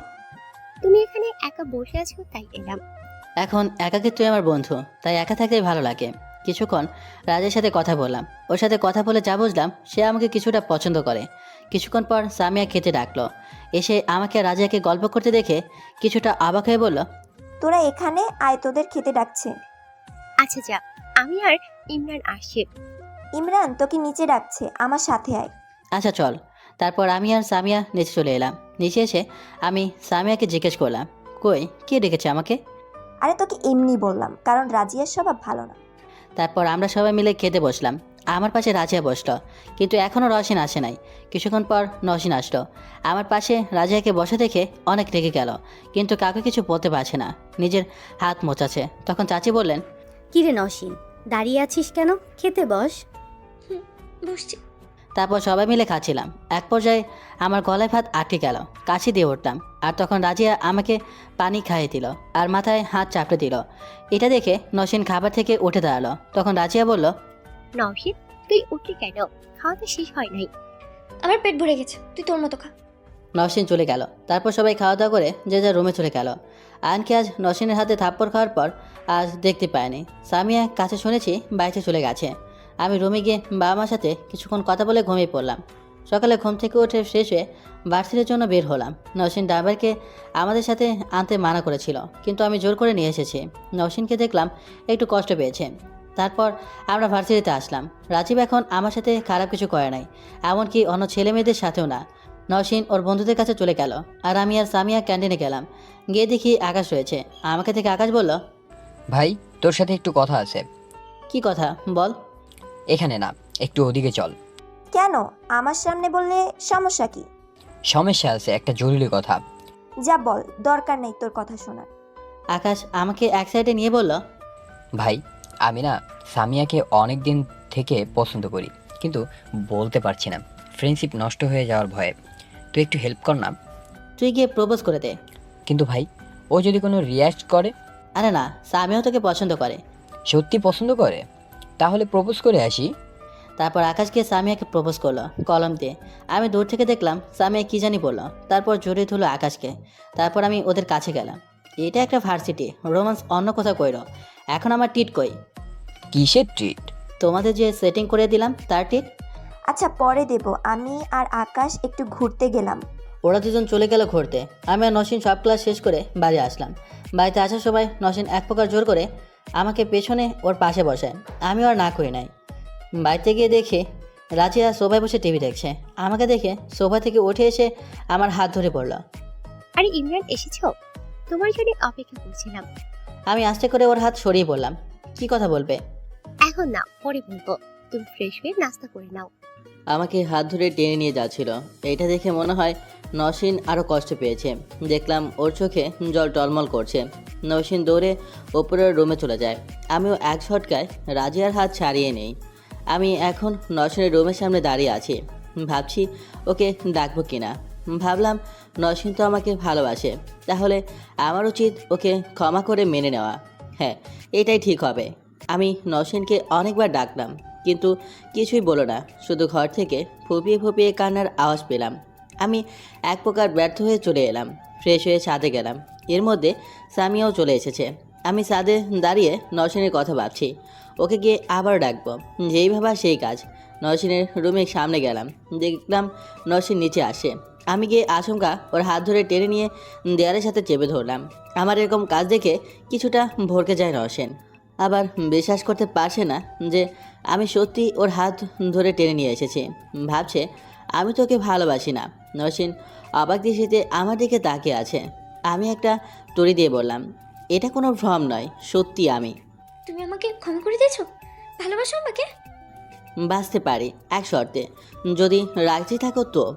বলো, তোমাকে পাওয়ার জন্য আমি সব করতে পারি। কি শর্ত? সব মানবো। প্রথমত, এইরকম টাইট ফিটিং শর্টস ড্রেস পরা যাবে না। বাড়িতে ভালো পোশাক পরবে, আর সব সময় ওড়না রাখবে। অন্য তো আমি পড়ি। কিন্তু সব সময় পরো না, সব সময় পরতে হবে। বাইরে গেলে বোরকা আর হিজাব পরতে হবে। তোমার জন্য সব কিছু করতে রাজি, শুধু আমাকে ভালোবাসবে। ঠিক আছে আমার মহারানী। তারপর নসীনকে জড়িয়ে ধরলাম। নসীন আমার বুকে মাথা রাখলো। দেখলাম কান্না করছে। কি হয়েছে, কাঁদছো কেন? কাঁদবো না? জানো আমি কতটা কষ্ট পেয়েছি এই কয়েকদিন। আমিও কি কম কষ্ট পেয়েছি? কথা দাও আর কোনোদিন কষ্ট দেবে না। আচ্ছা, কথা দিলাম আমার প্রেয়সীকে আর কোনোদিনও কষ্ট পেতে দেব না। আবার বুকে জড়িয়ে নিলাম। কতক্ষণ ছিলাম জানি না, হঠাৎ সামিয়া ডাকে আমাদের চেতনা ফিরল। হ্যাঁ হ্যাঁ, অনেক রোমান্স হয়েছে। এবার আপনারা দুজন নিচে চলুন দয়া করে, আপনাদের নিচে ডাকছে। তুই যা আপু, আমরা একটু পরে আসছি। না, তোদের আমার সাথে যাওয়া লাগবে, চলো। তুই যাবি নাকি আকাশ আর তোর কথা চাচিকে বলবো? আমাকে ব্ল্যাকমেল করছিস? যা ভাগ, যাওয়া লাগবে না, আমি যাই। পরে আম্মু যখন জানতে চাইবে তখন এতটাই বলবো যে তার মেয়ে প্রেম করছে। আরে না না আপু, আসছি তো। তারপর আমরা তিনজন নিচে আসি। চাচি আমাদের চা নাস্তা দেয়। রাজিয়া আমার পাশে বসে চেয়েছিল, কিন্তু তার আগে নসীন বসে পড়ে। রাজিয়া মন খারাপ করে অন্য পাশে বসে। তারপর আমরা চা নাস্তা করে যে যার কাজে লেগে যাই। রাজিয়া মেহমান, তাই বসে বসে টিভি দেখছে। আমি, নসীন, সামিয়া যে যার রুমে গিয়ে পড়তে বসলাম। আমি পড়তেছি, তখন নসীন এলো আমার রুমে। তুমি এখানে কেন? কেন আসতে পারি না? আসতে পারো, কিন্তু পড়াশোনা বাদ দিয়ে কেন এসেছো? দেখতে না আমার বাবুটা কি করে। দেখা হয়েছে, এবার গিয়ে পড়তে বসো। যেতে পারি, কিন্তু একটা জিনিস লাগবে। দাঁড়া, আমি নিচ্ছি। আমার মাথা ধরে টেনে নিয়ে গেল ঠোঁটের কাছে। তারপর মিলিয়ে দিল আমার ঠোঁট ঠোঁটে। আমি ছাড়ানোর চেষ্টা করলাম, কিন্তু আমার চেষ্টা বৃথা গেল। আর উপায় না পেয়ে আমিও নসীনকে শক্ত করে ধরলাম। প্রায় 5 মিনিট পর ছেড়ে দিলাম। দুজনেই হাওয়াচ্ছি। লজ্জায় নসীন আমার দিকে তাকাতে পারছে না। তারপর নসীন আমাকে ধাক্কা মেরে দৌড়ে চলে যায়। আমি ফার্স্ট টাইম কারো ঠোঁটের ছোঁয়া পেলাম। এরপর কিছুক্ষণ পড়াশোনা করে নিচে গেলাম ডিনার করতে। চাচা চলে এসেছে, খাচ্ছি। তখন চাচা বলল, সামিয়া, ভাবছি তোর বিয়ে দিব। তোর কি কাউকে পছন্দ আছে? থাকলে বল, তাদের সাথে কথা বলি। বাবা, এত তাড়াতাড়ি বিয়ে? আরো কিছুদিন পরে করি। এত তাড়াতাড়ি বিয়ে দেওয়ার কারণ আছে, তাই দিব। বল, কাউকে পছন্দ করিস কি না? হ্যাঁ চাচা, করে তো। ভালো। কে সেই ছেলে আর কি করে? চাচা, ছেলেটা হলো আকাশ, আমাদের সাথে একই ভার্সিটিতে পড়ে। নসীনের জন্মদিনে এসেছিল। ওই যে ফর্সা লম্বা ছেলে ওইটা? জি চাচা। ছেলেটা অনেক ভদ্র আর সবাইকে সম্মান করে। আমারও অনেক পছন্দ হয়েছে। ফোন নাম্বার দে, কথা বলি ওদের বাড়ির সাথে। আমি ফোন নাম্বার দিলাম। সামিয়া বিয়ের কথা শুনে অনেক লজ্জা পেয়েছে। বাবা বললে না তো এত তাড়াতাড়ি আপুর বিয়ে দেবে কেন? তারপর আঙ্কেল যা বলল তা শুনে আমার আর নসীন দুজনের পায়ের নিচ থেকে মাটি সরে গেল। শুধু তোর আপু না, তোর বিয়েও দেব। চাচার কথায় আমরা সবাই অবাক হয়ে যাই। বাবা মজা করো না। আরে মজা করছি না, আমার এক বন্ধুর ছেলে তোকে পছন্দ হয়েছে। সে আমেরিকা থাকে, এখন দেশে আসছে, আর এখন তোকে বিয়ে করে একবার বিদেশে যাবে। তাই বলছিল বাড়িতে বড় মেয়ে থাকতে ছোট মেয়ের বিয়ে কি করে দেই। চাচার এই কথায় আমি বাকরুদ্ধ হয়ে পড়ি। আমার এখানে কি বলা উচিত আমি নিজেও বুঝতে পারছি না। হয়তো কিছু বলার বাসা হারিয়ে ফেলেছি। নসীনেরও একই অবস্থা। মেয়েটার এত তাড়াতাড়ি বিয়ে দিবে? আর কিছুদিন পরে দিলে হতো না? আরে বুঝছো না, ছেলে অনেক ভালো, বিদেশে চাকরি করে। তুই কি বলিস ইমরান? হ্যাঁ হ্যাঁ চাচা, ভালো। আচ্ছা, কালকে আকাশের বাড়িতে যাব বিয়ের আলাপ করতে, তারপর নওশিনের বিয়ে। নসীন আর কিছু না খেয়ে রুমে চলে গেল। আমি আর কিছু খেতে পারলাম না। কিন্তু নসীনের বিয়ের কথা শুনে সব থেকে বেশি খুশি হয়েছে রাজিয়া, যা তার মুখ দেখেই বোঝা যাচ্ছিল। আমি কিছু ভাবতে পারছি না কি থেকে কি হয়ে গেল। রুমে গিয়ে আমি এসব ভাবছি, তখন আমার রুমে নসীন এসেই আমাকে জড়িয়ে ধরে কেঁদে দেয় আর বলে, আমি তোমাকে ছাড়া আর কাউকে বিয়ে করব না। আমি শুধু তোমাকে ভালোবাসি, প্লিজ কিছু করো। তুমি কান্না করো না, দেখছি আমি কি করতে পারি। আমি কিছু জানি না, নাহলে আমি বাবাকে গিয়ে বলবো আমরা একে অপরকে ভালোবাসি। না না, এমন করো না, তাহলে চাচা কষ্ট পাবে। তুমি তুমি বাবার কষ্ট দেখলে, আমার কষ্ট দেখলে না। আচ্ছা তুমি শান্ত হও, আমি যেভাবে হোক বিয়ে আটকাবো। নসীনকে এসব বলে ঘরে পাঠালাম। আমি এখন ভাবছি কি থেকে কি করব। এসব ভাবতে ভাবতে ঘুমিয়ে পড়লাম। সকালে উঠে ফ্রেশ হয়ে সবাই মিলে আকাশের বাড়িতে গেলাম। সামের বিয়ে আর মাত্র 3 দিন পর, তার 4 দিন পর নসীনের বিয়ে। টেনশনে মাথা কাজ করছে না। এভাবে কেটে গেল আরও একদিন। বাড়ি সুন্দর করে সাজানো হয়েছে, অনেক মেহমানও আসছে। আমার বাবা মাও আসার কথা, কিন্তু নসীন মুখ ভার করে রেখেছে। আমি ঠিক বুঝতে পারছি ওর কতটা কষ্ট হচ্ছে। একটু পরে একটা লোক আর ছেলে আসলো।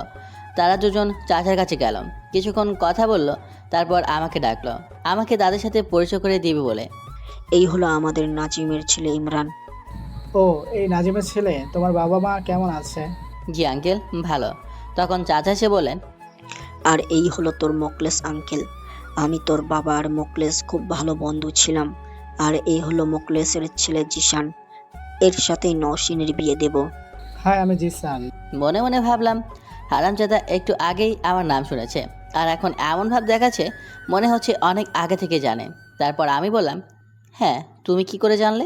You Imran, right? আমি ছোটবেলা থেকে ইন্টেলিজেন্ট। আমার সাথে থাকো, তুমিও হবে। তারপর জিসানের সাথে কিছু কথা বললাম। আমার জিসানকে দেখে মনে হচ্ছে বলদ চলদ টাইপের। কিছুক্ষণ পর আমার বাবা এলো। আমি দৌড়ে কাছে গেলাম, গিয়ে বললাম, বাবা তুমি একা কেন? মা আসেনি? মা কোথায়? না, তোর মা বলেছে একেবারে আমজাদের ছোট মেয়ের বিয়ের দিন আসবে। বাবার সাথে কিছুক্ষণ কথা বলার পর আমজাদ চাচা চলে গেল। এরপর বাবার আমজাদ চাচা মিলে আড্ডা দিচ্ছিল, আর আমি গিয়ে বাড়ির দেখাশোনা করছিলাম। আমি ডেকোরেশনের সাথে কথা বলছিলাম, তখন নসীন আমার হাত ধরে টেনে নিয়ে তার ঘরে গেল। তারপর আমাকে ধাক্কা দিয়ে খাটে ফেলে দিল। তারপর আমার ওপর চড়ে বসলো আর বলল, তোর কি অবস্থা? আমার যা 7 দিন পরে বিয়ে, এ বিষয়ে তোর কোনো খেয়াল আছে? সব ব্যবস্থা করা হয়ে গেছে। সত্যি সব ব্যবস্থা করে ফেলেছো? এবার যেতে দাও, অনেক কাজ আছে। আচ্ছা তাহলে আমাকে একটা কিস দাও। নসীনের কথা শুনে একটা চুমু দিয়ে চলে এলাম। সত্যি মেয়েটা আমাকে অনেক ভালোবাসে। আমি নসীনের ঘর থেকে যাচ্ছিলাম, তখন শুনতে পেলাম, বাবা আমাদের বন্ধুত্ব নষ্ট করিস না। পেছনে তাকিয়ে দেখি বাবা এই কথাটা আমাকে বলল। কি ভাবা, কিসের বন্ধুত্ব নষ্ট করব? তোমার কথা কিছুই বুঝতে পারছি না। আমি এখানে এসে সব শুনেছি। দেখ বাবা, আমি চাই না আমাদের বন্ধুত্বটা নষ্ট হোক। বাবা আমি নসীনকে ভালোবাসি, আর নসীন আমাকে ভালোবাসে। আমজাদ খুব ভালো মানুষ, আমাকে খুব ভালোবাসে। আর আমার এক কথায় তার বাড়িতে তোকে থাকতে দিয়েছে। তোকে কিন্তু অনেক বিশ্বাস করে, একেবারে নিজের ছেলের মতো। এখন বাকিটা তোর হাতে। শুধু আমজাদের সামনে আমার মাথাটা হ্যাট করে দিস না। বাবা আমার হাত জড়িয়ে ধরে কথাগুলো বলল। তারপর বাবা সেখান থেকে চলে যায়। আমি বাবার কথা শুনে ভাবতে লাগলাম, বাবা তো ঠিকই বলেছে, আমরা চাচা তো আমাকে নিজের ছেলের মতোই ভালোবাসে। আমি কি করে তার পিঠে ছুরি মেরে তার মেয়েকে বিয়ে করি? আমার প্ল্যান ছিল সামিয়ার বিয়ের দিন মানে কাল নওশিনকে নিয়ে পালাবো, কিন্তু তা আর করবো না। আমি চাই না আমার জন্য বাবা চাচার বন্ধুত্বটা নষ্ট হোক। হয়তো আমি নওশিনকে অন্য কারোর সাথে মেনে নিতে পারবো না, কিন্তু বুকে পাথর বেঁধে মেনে নিতে হবে, কারণ এটাই জীবন। কাল সামিয়ার বিয়ে, আজকে সবাই শপিং করতে গিয়েছে, নওশিন যায় নাই। এভাবে কেটে গেল আরও একদিন। আজকে সামিয়ার বিয়ে। আমি নিজেকে ব্যস্ত রাখছি বিভিন্ন কাজে। শুনেছি ব্যস্ততা মানুষকে দুঃখ কষ্ট বলতে সাহায্য করে, কিন্তু কোথায় গিয়ে সবসময় আমার মুখের সামনে নওশিনের মায়াবী চেহারা ভেসে উঠছে। নওশিন আমার সাথে সারাদিন অনেকবার কথা বলতে চেয়েছে, কিন্তু আমি ইগনোর করেছি। হয়তো কিছুটা কষ্ট পেয়েছে। দেখতে দেখতে সামিয়ার বিয়ে হয়ে গেল, আর 7 দিন পর নওশিনের বিয়ে। সামিয়ার আকাশ রয়ে গেল, কারণ একেবারে নওশিনের বিয়ের পর সামিয়া শ্বশুর বাড়ি যাবে। অনেক মেহমান রয়ে গেছে। বিয়েবাড়ি কাজে সবাই ক্লান্ত হয়ে ঘুমিয়ে পড়ল, শুধু দুজন বাদে, আর তারা হলো আমি আর নওশিন। আমার চোখে ঘুম নেই, নওশিন অন্য কারো হয়ে যাবে, আর নওশিনের চোখে ঘুম নেই টেনশনে। ভোরে থেকে ঘুমিয়ে পড়লাম। সকালে উঠে দেখি সবাই নিচে আলোচনা করছে। নওশিনকে দেখলাম, কিন্তু ওকে দেখে বোঝা যাচ্ছিল ওর মন খারাপ। আমি তাদের কাছে গেলাম। সবাই মেয়ে শপিং নিয়ে আলোচনা করছে, কিন্তু নওশিন বারবার আমাকে কি জানি বলতে চাচ্ছিল, কিন্তু আমি ওর কোনো কিছুকে পাত্তা দিলাম না। সবাই মিলে শপিং করতে বের হলো, আমাকে জোর করে নিল। আমি যেতে চাচ্ছিলাম না। তারপর গাড়ি চলতে লাগলো তার আপন গতিতে। আমি, নওশিন, সামিয়া, আকাশ, রাজিয়া আর নওশিনের কিছু কাজিন এক গাড়িতে, আর বাকিরা অন্য গাড়িতে। গাড়িতে যাওয়ার সময় অনেকবার নওশিন আমার সাথে কথা বলতে চেয়েছে, কিন্তু আমি তাকে ইগনোর করি। তখন নওশিনের চোখে জল টলমল করছিল, করুণ দৃষ্টিতে আমার দিকে তাকিয়েছিল। সেদিন অনেক শপিং করে রাতে বাড়ি ফিরলাম। আমি সোজা ছাদে চলে গেলাম। ছাদে গিয়ে সিগারেট টানছি, তখন পেছন থেকে, তুমি আমার সাথে এমন করছো কেন? কে? হো, কি করেছি তোমার সাথে? আমাকে ইগনোর করো কেন? এই 2 দিন আমার সাথে একেবারেই কথা বলো নাই, জানো আমার কত কষ্ট হয়েছে। ভুলে যাও। মানে কি বলছো? বলছি যে আমাকে ভুলে যাও, আর তোমার বাবার ঠিক করা ছেলেকে বিয়ে করো। তোমার মাথা ঠিক আছে তো? তোমাকে ভুলে যেতে কেন বলছো? আমি তোমাকে ভালোবাসি, তোমাকে ছাড়া আর কাউকে বিয়ে করবো না। দেখো, জেদ করো না। আমি চাই না আমাদের জন্য আমাদের বাবাদের বন্ধুত্বটা নষ্ট হোক। তার চেয়ে ভালো তুমি আমাকে ভুলে যাও। তুমি শুধু বন্ধুত্ব দেখলে আমাদের ভালোবাসার কি হবে? তুমি জিসানকে বিয়ে করো। জিসান তোমাকে আমার চেয়ে বেশি সুখে রাখবে আর ভালোবাসবে। আমি কি তোমাকে ছাড়া অন্য কাউকে ভালোবাসতে পারবো? আমি আর কোনো কথা বলতে চাই না। তুমি আমাকে ভুলে যাও, এটা তোমার আর আমার দুজনের জন্য ভালো হবে। আমি আমি তোমাকে ভুলে গেলে তুমি আমাকে ভুলতে পারবে? আমি কোনো কথা না বলে নিচের দিকে তাকিয়ে রইলাম, আর চোখ দিয়ে অনবরত জল পড়তে লাগলো। জানি পারবে না, কারণ তুমি আমাকে ভালোবাসো। আমি তোমাকে ভালোবাসি না। আমার আমার চোখের দিকে তাকিয়ে বলো। নওশিনের এই মায়াবী চোখের দিকে তাকিয়ে মিথ্যা বলার সাহস আমার নেই। তাহলে ওই চোখের দিকে তাকিয়ে কীভাবে আমি ভালোবাসি না বলবো?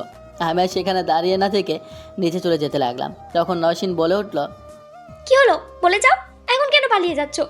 কি হলো? নওশিন কান্না করতে লাগলো। আমি স্বাভাবিকভাবে নিচে চলে এলাম। তারপর রুমে গিয়ে শাওয়ার ছেড়ে দিয়ে কান্না করতে লাগলাম। আমার এই কান্না হয়তো কেউ শুনবে না, কিন্তু মনের ভেতরে চাপা কষ্টগুলো পেরিয়ে যাবে। অনেকক্ষণ পরে নিচে গেলাম, গিয়ে দেখি সবাইকে কি শপিং করেছে তা দেখছিল। একটু পরে নওশিন এলো, চোখগুলো ফুলে লাল হয়ে গেছে। এটা দেখে চাচি জিজ্ঞেস করলো, কি রে, কি হয়েছে তোর? চোখের এই অবস্থা কেন? চোখে ময়লা পড়েছিল, তাই চোখের এই অবস্থা। নওশিন বারবার তার মায়াবী দৃষ্টি দিয়ে আমার দিকে তাকাচ্ছিল। আমি সেখান থেকে উঠে যাই। বাবা ভালো করে আমার আর নওশিনের কষ্ট বুঝতে পারছিল। এভাবে কেটে গেল 7 দিন। আজ নওশিনের বিয়ে। এই 7 দিনে প্রায় সব সময় নওশিন আমার সাথে কথা বলতে চেয়েছিল, কিন্তু আমি তাকে কাজের বাহানা ইগনোর করেছি। সকল মেহমান চলে এসেছে। সামিয়াকে দেখে বোঝা যাচ্ছে নওশিনের এই বিয়েতে খুশি না। আমি বিয়ের সকল কাজ ছেড়ে ছাদে বসে সিগারেট খাচ্ছি, আর মোবাইলে নওশিন আর আমার তোলা কিছু ছবি দেখছি। তখনই বিয়ে সাজে নওশিন এলো।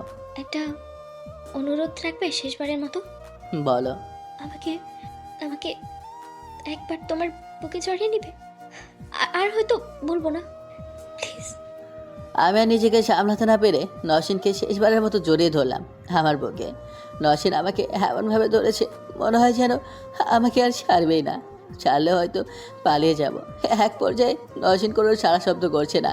দেখলাম আমাকে আগের চেয়ে অনেক হালকাভাবে জড়িয়ে ধরেছে। আমিও নওশিনকে আমার বুক থেকে ওঠালাম। নওশিনের গাল থেকে ছিনছিন করে রক্ত পড়ছে। এটা দেখে আমার প্রাণ যেন বের হয়ে আসছিল। নওশিনের হাতে একটা সাদা কাগজ দেখলাম, আগে খেয়াল করে নেই, মনে হয় চিঠি। কাগজটা খুলে দেখলাম কিছু একটা লেখা আছে। আমি পড়া শুরু করলাম। প্রিয়, তোমাকে নিজের থেকেও বেশি ভালোবাসি। জানি তুমিও আমাকে ভালোবাসো। এই 7 দিন তোমার অবহেলা আমাকে কতটা কষ্ট দিয়েছে তোমাকে বোঝাতে পারবো না। তুমি বলেছিলে আমাকে ভুলে যেতে, কিন্তু ভুলতে পারি নাই। চেষ্টা করেছি তোমাকে ভুলে যাওয়ার, কিন্তু আমার বেহায়া মনটা বারবার তোমাকেই ভালোবাসি বলছিল। আমি তোমাকে ভালোবাসি। যখন ভালোবেসে তোমাকে পাবো না, তাহলে এই জীবন রেখে কী লাভ? আত্মহত্যা মহাভাব, জেনেও নিজেকে শেষ করে দিলাম। ভালো থেকো প্রিয়। ইতি, তোমার নওশিন। আমি নওশিনের লেখায় চিঠিটা পড়ে চিৎকার করে কাঁদতে লাগলাম। আমার চিৎকার শুনে নিচে থেকে সবাই দৌড়ে এলো। নওশিনকে আমার কোলে এভাবে দেখে সবাই আঁতকে উঠল। চাচি তো দেখে ওখানেই জ্ঞান হারায়। চাচা কান্না করতে করতে বসে পড়ে। আর আমি, আমার কথা তো নাই বা বললাম। আকাশ হসপিটালে ফোন দিয়ে অ্যাম্বুলেন্স আনায়। তারপর নওশিনকে নিয়ে হসপিটালে যাই। হসপিটালে যাওয়ার পর ডক্টর নওশিনকে ইমার্জেন্সিতে নিয়ে যায়। আমি, আকাশ, চাচা আর বাবা সেখানে ছিলাম। তখন চাচা এসে আমার কাঁধে হাত দিয়ে বলল, ইমরান, আমার কাছ থেকে কিছু লুকাবি না। নওশিনের সাথে তোর কি সম্পর্ক? আর কি হয়েছে যে নওশিন এত বড় একটা কাজ করতে চেয়েছিল? আমি কোনো কথা বললাম না, মাথাটা নিচে দিয়ে বসে রইলাম। তখন বাবা এসে বললেন, আমি বলছি, তুই কি বলবি? সব কিছুর জন্য দায়ী আমি। আমার জন্য আজ নওশিন মামুনের এই অবস্থা। মানে তুই এসব কি বলছিস? আমি তো কিছুই বুঝতে পারছি না, সব কিছু খুলে করে বল। তারপর বাবা চাচাকে সব খুলে বলল। তখন চাচা এসে আমার গালে ঠাস করে একটা থাপ্পড় মেরে বলল, এত বড় হয়ে গেছিস, হ্যাঁ? শুধুমাত্র আমাদের বন্ধুত্ব রক্ষার জন্য তোদের ভালোবাসার কবর দিলি? একবার আমাকে বলতি, তোদের দুইজনের জীবনের চেয়ে কি আমার বন্ধুত্ব বড়? চাচি, সামিয়া এরা আসতে চেয়েছিল। মায়ের আজকে আসার কথা ছিল, বাবা ফোন দিয়ে না করে দিয়েছে। একটু পরে ডাক্তার বের হয়ে আসলো, সবাই তার কাছে গেলাম। চাচা বলল, ডক্টর, আমার মেয়ে কি ঠিক আছে তো? ওর কিছু হয়নি তো? না, নওশিনের কিছু হবে না ডাক্তার। ও নিশ্চয়ই আমার উপর অভিমান করেছে। প্লিজ ডাক্তার, ওকে ঠিক করে দিন। ওকে আমি বাঁচতে পারবো না। দেখুন, আপনারা শান্ত হন। রোগীর শরীরে অনেক বিষ পাওয়া গেছে, আমরা বিষ বের করে দিয়েছি। এখন রোগী জ্ঞান ফেরার না পর্যন্ত কিছু বলতে পারছি না। একটু পরে রোগীকে কেবিনে দেওয়া হবে, তখন দেখবেন। আর জ্ঞান না ফেরা পর্যন্ত কেবিনে কেউ ঢুকবেন না। এটা বলে ডাক্তার চলে যায়। কিছুক্ষণ পর সামিয়া আর চাচি আসে। রাত 2:30টার দিকে নার্স এসে খবর দেয় নওশিনের জ্ঞান ফিরেছে। তারপর ডাক্তারকে ডাকে। আমরা সবাই বাইরেই থাকি। একটু পরে ডাক্তার চেক আপ করে বের হয়ে এসে বলে, আপনারা রোগীর সাথে দেখা করতে পারেন, কিন্তু বেশি কথা বলবেন না বা রোগীকে উত্তেজিত করবেন না। সবাই নওশিনকে দেখতে যায়, শুধু আমি বাদে। আমার নওশিনের সামনে দাঁড়ানোর সাহস নেই। সবাই গেল। তার একটু পরে চাচা এসে বলল, নওশিন তোকে খুঁজছে, যা ওর সাথে কথা বলে আয়। জি চাচা। আমি কেবিনে গেলাম। নওশিনের চেহারার কি হাল! এই একটু সময়ের ভিতর কত শুকিয়ে গেছে। নওশিন, চাচি, সামিয়া, চাচা এদের সাথে কথা বলছে। আমি নওশিনের কাছে গেলাম। আমাকে দেখে অভিমানে ওর মুখ অন্যদিকে ঘুরিয়ে নেয়। আমি চাচার দিকে তাকাতেই বোঝা যায়। চাচা সবাইকে বলে, এই সবাই বের হও, ওদের একা থাকতে দাও। সবাই চলে গেলে আমি নওশিনের বেডের কাছে মাথার পাশে বসে বলি, আমার সাথে কথা বলবে না? কি হলো? তাকাও আমার দিকে। তাও কোনো উত্তর দিল না। আমি তখন বললাম, আচ্ছা আমি তাহলে যাই। তুমি যখন কথাই বলবে না, তাহলে থেকে কি করব? আমি এই বলে বসা থেকে উঠতে যাব। তখন আমার হাত টেনে ধরলো নওশিন। আমি বললাম, কি হলো? হাত টেনে ধরেছো কেন? কথাই তো বলো না। তাহলে আমি যাই? তুমি অনেক খারাপ, আমাকে একদম ভালোবাসো না। আমি মরে গেলে ভালো হতো। তুমি তো আমার সাথে কথা বলছো না, তাই চলে যাচ্ছিলাম। আমি কথা বলছিলাম না দেখে চলে যাবে? তুমি এমন কেন? তুমি কোথাও যাবে না, আমার কাছে সব সময় থাকবে, ব্যাস। আচ্ছা, কিন্তু তুমি এত ভয়ঙ্কর একটা কাজ করতে গেলে কেন? যদি কিছু হয়ে যেত তাহলে কি হতো? হলে হতো, তোমার কি? আমি কে তোমার? আমাকে তো ভালোবাসো না। আমি তোমাকে ভালোবাসি, সব থেকে বেশি ভালোবাসি। মিথ্যে কথা, ভালোবাসো না। বিশ্বাস করো, অনেক বেশি ভালোবাসি। আচ্ছা তাহলে জড়িয়ে ধরো। তুমি আগে সুস্থ হও, তারপর। না, এখন। আমি নওশিনকে বুকে জড়িয়ে ধরলাম। তারপর আরও কিছুক্ষণ কথা বললাম। কিছুক্ষণ পর ডাক্তার এসে বলল, নওশিনের পুরোপুরি সুস্থ হতে এখনও 9-10 দিন লাগবে। যে কয়দিন থাকবে ওই কদিন চাচি নওশিনের কাছে থাকতে চেয়েছিল, কিন্তু নওশিন আমাকে থাকতে বলে। চাচা প্রতিদিন এসে দেখে যেত। আর চাচা জিসান আর ওর বাবাকে অনেক বুঝে বিয়ে বন্ধ করেছে। আজ নওশিনকে হসপিটাল থেকে রিলিজ দেবে, তাই সবাই চলে এসেছে। আর 15 দিন পর বিয়ে আমার আর নওশিনের। আমাদের বিয়ের কথা শুনে নওশিন অনেক খুশি হয়েছে। আজকে মা আসবে, আমি তাকে আনতে স্টেশনে গেলাম। স্টেশনে গিয়ে দেখি মা চলে এসেছে, কিন্তু সাথে রয়েছে হারামি বন্ধুগুলো। কি আমার বিয়ে করবা নাকি? আমাদের খবর না দিয়ে তুই বিয়ে করবি, এইটা তো হবে না। তোদের বলি নাই, তাহলে আসলি কেমনে? তোর বাবা মানে আঙ্কেল বলছে। আরে এত তারা কিসের? তুমি প্রেম করলে বলবে না? এখন বিয়ে করছো এটাও আঙ্কেল বললো। তুই এখন আমাদের শান্তি হিসেবে ট্রিট দিবি। ট্রিট না, শালার ফকিরনি। আমার বিয়েতে দাওয়াত দিয়েছি এটাই অনেক, আবার টির যা ভাগ। ও তাহলে ট্রিট দিবি না, তাই না? ওকে, তোর বিয়ে হইতে দে, তারপর এমন পেঁচ লাগাবো সারাদিন বউয়ের সেচা খাবি। এই তোরা থামবি? 3টে তো ট্রেনে বক বক করতে করতে আমার কান মাথা খেয়েছিস, এখন আরেকটা জুটলো। বাড়ি চল, তারপর যা বলার বলিস, অনেক টায়ার্ড লাগছে। তারপর সবাই বাড়িতে রওনা দিলাম। বাড়িতে বসে মার সাথে নওশিনের পরিচয় করে দিলাম। নওশিনকে দেখে মা খুব খুশি হয়েছে। তারপর সামিয়া, আকাশের সাথে লোকমান সবাইকে পরিচয় করে দিলাম। দেখতে দেখতে আমার বিয়ে হয়ে গেল। আজকে আমার বাসর, আর বলতে পারবো না, শরম লাগে তো। আমি বন্ধুদের সাথে ছাদে বসে আড্ডা দিচ্ছি, আর ওদিকে নওশিন ঘরে রয়েছে একা। আমাকে হারামিগুলো যাইতে দিতেছে না, আর সাথে তরিকুল তো আছে। আজ আমার বিয়ে, তাই কমিশনারের বাড়িতে এসেছে। তখন সামিয়া এসে, কিরে তুই এখনো এখানে বসে কি করছিস? নওশিন কখন থেকে ঘরে বসে আছে আর তুই ছাদে বসে আড্ডা মারিস? আরে আকাশ আমাকে যেতে দিচ্ছে না। আকাশ, তুমি ওকে যেতে দিচ্ছ না কেন? তোমার কিন্তু খবর করে দেব। আরে আরে কি বলছো? এই ইমরান, যা তুই যা না, না হলে আমাকে খুঁজে পাবি না। আকাশের অবস্থা দেখে আমরা সবাই কোটি কোটি। তারপর চলে গেলাম। দরজার সামনে দাঁড়িয়ে রয়েছে। ভেতরে একটা চাপা ভয় কাজ করছে। ভেতরে যাব কি যাব না অনেক ভেবে বুকে একটু থুতু দিয়ে ভেতরে ঢুকলাম। নওশিন এক হাত লম্বা ঘোমটা দিয়ে বসে আছে। আমার আসার পায়ের শব্দে খাট থেকে উঠে নিচে নামলো। তারপর আমাকে সালাম করলো। তারপর আবার খাটে গিয়ে বসলো।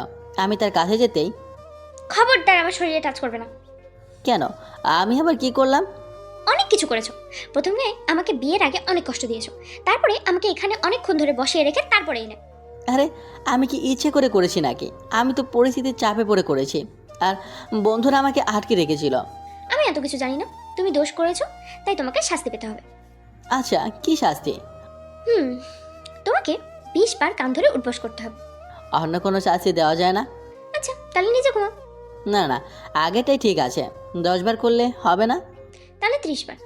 না না, এখনই করছি। তারপর উঠবার শুরু করে দিলাম। এরকম করে 7 বার করলাম। হাফেজ আর অভিনয় করলাম। এটা দেখে নওশিনের মায়া হলো। এমনিতেই 100 বার করতে পারি, স্কুলের অভিজ্ঞতা আছে। তারপর আমি নওশিনের কাছে গেলাম। তারপর আমাকে জড়িয়ে ধরে আমার কানের কাছে মুখ নিয়ে বলল, এই শোনো না। বলো। আমার না একটা বাবু চাই। তুমি তো এখনো বাবু, তোমার আবার কিসের বাবু চাই? আগে তোমার পড়ালেখা সম্পূর্ণ হোক, তারপর ভেবে দেখা যাবে। আমি মোটেও বাবু না, আমার বাবু চাই মানে চাই। আচ্ছা ঠিক আছে। তারপর নওশিনের ঠোঁটের সাথে ঠোঁট মিলিয়ে দিলাম। নওশিন আমাকে শক্ত করে ঝাপটে ধরলো, লজ্জা করে বলতে। বাকিটা ইতিহাস। সকালে নওশিনের ভেজা চুলের ফোঁটায় ঘুম ভাঙলো। আজকে নওশিনের অপরূপ সৌন্দর্য লাগছে। আমি বেশিক্ষণ তাকিয়ে থাকলে হয়তো আবার কোথাও হারিয়ে যাব। তখনই আমি আবার নওশিনের ঠোঁটের কাছে ঠোঁট নেব। ঠিক তখনই, এই ছাড় তো, যাও গিয়ে গোসল করে আসো। আরে একটু রোম্যান্স করতে দাও। সারা রাত রোম্যান্স করে এখন আবার আসছে রোম্যান্স করতে। যাও গিয়ে গোসল করে আসো, আপু সকালে এসে ডেকে গেছে। আমি উঠে গোসল করতে চলে গেলাম। গোসল শেষে বেরিয়ে দেখি নওশিন আয়নার সামনে বসে চুল এলোমেলো করে দাঁড়িয়ে আছে। আমি গিয়ে পেছন থেকে জড়িয়ে ধরলাম। নওশিন বলল, এই কি করছো? নিচে যেতে হবে, ছাড়ো আমাকে। না, ছাড়বো না। আমি এখন নিজের বউয়ের সাথে রোম্যান্স করব। বাহ, এত রোমান্টিক। বিয়ের আগে তো এমন ছিল না, এক রাতে এত রোমান্টিক। আমি আগেও রোমান্টিক ছিলাম, এখনও আছি। আচ্ছা আচ্ছা, এবার নিচে চলো। তারপর আমি পোশাক পরে নিচে এলাম। খুব লজ্জা করছে। সারা রাত একটা মেয়ের সাথে কাটিয়েছি। নিচে গিয়ে দেখি বন্ধুরা সবাই আছে। সবাই মিলে আমাকে বিভিন্ন প্রশ্ন করছিল। বাসর রাতের পর বন্ধুরা কী ধরনের প্রশ্ন করতে পারে আপনারা নিশ্চয়ই জানেনি। লোকমান, রাহাত ওরা আজকে চলে যাবে, আর বাবা মাও আজকে চলে যাবে। আমার সামনে পরীক্ষা, তাই একেবারে পরীক্ষা দিয়ে তারপর যাব। মা বাবা চলে গেল, তাদের স্টেশনে দিয়ে আসলাম। দেখতে দেখতে আমার আকাশ আর সামিয়ার পরীক্ষা শেষ হয়ে গেল। নওশিনের একটু মন খারাপ, কারণ পরীক্ষার কারণে নওশিনকে সময় দিতে পারে নাই, তাই একটু অভিমান করেছে। কালকে আমি আর নওশিন আমাদের বাড়িতে যাব। নওশিন সব গোছগাছ করে ফেলল। সবাইকে বিদায় দিয়ে রওনা দিলাম সিলেটে, মানে আমাদের বাড়ির উদ্দেশ্যে। আমরা আসবো জেনে বাড়িতে অনুষ্ঠানের আয়োজন করেছে। অনেকক্ষণ জার্নি করার পর বাড়িতে এসে পৌঁছালাম। সবাই নওশিনকে পেয়ে বেজায় খুশি। আমি যে বাড়ির ছেলে আমাকে প্রায় ভুলেই গেছে। তারপর রাতে অনেক মেহমান এলো, সবার সাথে নওশিনকে পরিচয় করে দিলাম। তারপর বন্ধুরা এলো, সাথে রনিও রয়েছে। রনিকে দেখে আমি অবাক। তারপর রনি আমার কাছে এসে, ভাই আমাকে ক্ষমা করে দে, জীবনে অনেক খারাপ কাজ করেছি। তুই ভালো হয়ে গেছিস, এটাই অনেক, আমার কাছে ক্ষমা চাইতে হবে না। তারপর বন্ধুর সাথে আড্ডা দিচ্ছিলাম, তখন রাহাত বলল, মামা ট্রিট দিবি কিনা? কিসের ট্রেড? কেন, তুই যে বিয়ে করলি তার? আবার সে ট্রেড? আমার বিয়েতে তো সবাই মিলে কত কিছু খেলি, এখন আবার ট্রিট? কোনো ট্রিট হবে না। কি তুই আমাদের খোটা দিচ্ছিস? লাগবে না তোর ট্রিট। কিছুক্ষণ পর আব্বাস বলে উঠল, আচ্ছা তোকে মাফ করে দিলাম, দে এবার ট্রিট দে। কোনো ট্রিট হবে না বললাম না, যা, কোনো ট্রিট হবে না। ওকে, ট্রিট যখন দিবি না তাহলে দেখ কি করি। আচ্ছা, যা খুশি কর। তারপর রাহাত নওশিনকে ডাক দিল। ভাবি একটু এদিকে আসেন। এই, তোরা নওশিনকে ডাকিস কেন? জি ভাইয়া, আপনারা আমাকে ডেকেছিলেন? আরে হ্যাঁ, ইমরান জান্নাতের কথা জিজ্ঞেস করেছিল। এটা শুনে নওশিন আমাকে জিজ্ঞেস করলো, জান্নাতকে? আরে জান্নাতকে আমি জানি না।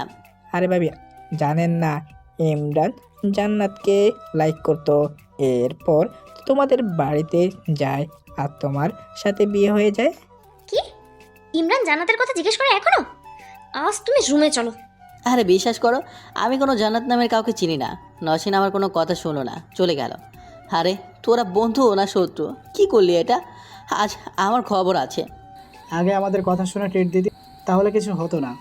যা ভাগ, তোদের পরে দেখে নেব, আগে নওশিনকে সামলায়। তারপর অনুষ্ঠান শেষে সব মেহমান চলে গেল, আর নওশিন ঘরে গিয়ে দরজা দিয়ে দিল। আমাকে ঘরে ঢুকতেই দিল না। অনেকবার ডেকেছি, নওশিন দরজা খোলেনি, কোনো জবাবও দেয়নি। তারপর আমি বললাম, প্লিজ দরজা খোলো, আমি জান্নাত নামের কাউকে চিনি না, ওরা মিথ্যা বলেছে। ওরা মিথ্যা বলেনি, তুমি মিথ্যা বলেছো। প্লিজ বিশ্বাস করো, দরজা খোলো, আমার বাইরে কষ্ট হচ্ছে, অনেক টায়ার্ড, প্লিজ। কিছুক্ষণ পর নওশিন দরজা খুলে দিল। আমি নওশিনের দিকে তাকিয়ে অবাক, দেখি নওশিনের চোখ ভেজা, লাল হয়ে গেছে, মনে হয় এতক্ষণ কান্না করেছে। আমি গিয়ে জিজ্ঞেস করলাম, আরে কান্না করেছো কেন? তুমি অন্য মেয়ের কথা কেন জিজ্ঞেস করবে আমি থাকতে? আরে বিশ্বাস করো, আমি কারো কথা জিজ্ঞেস করিনি, ওরা বানিয়ে বানিয়ে বলেছে। তারপর নওশিনকে সব খুলে বললাম। সব শুনে আমাকে জড়িয়ে ধরে বলল, তোমার এই বুকে মাথা রাখার অধিকার শুধু আমার আছে, আর অন্য কারণেই। আমার প্রেয়সী। আমার একটা কথা রাখবে? কে? কোনোদিন সিগারেট খাবে না।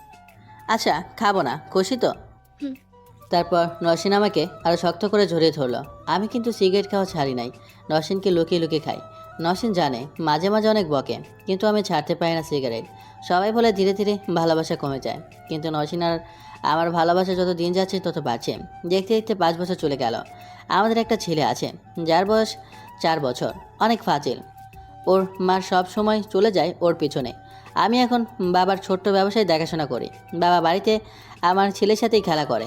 একদিন বিকেলে আমি ছাদে বসে সিগারেট টেনে পেছনে একটু রেখে নিচে ফেলে দিলাম।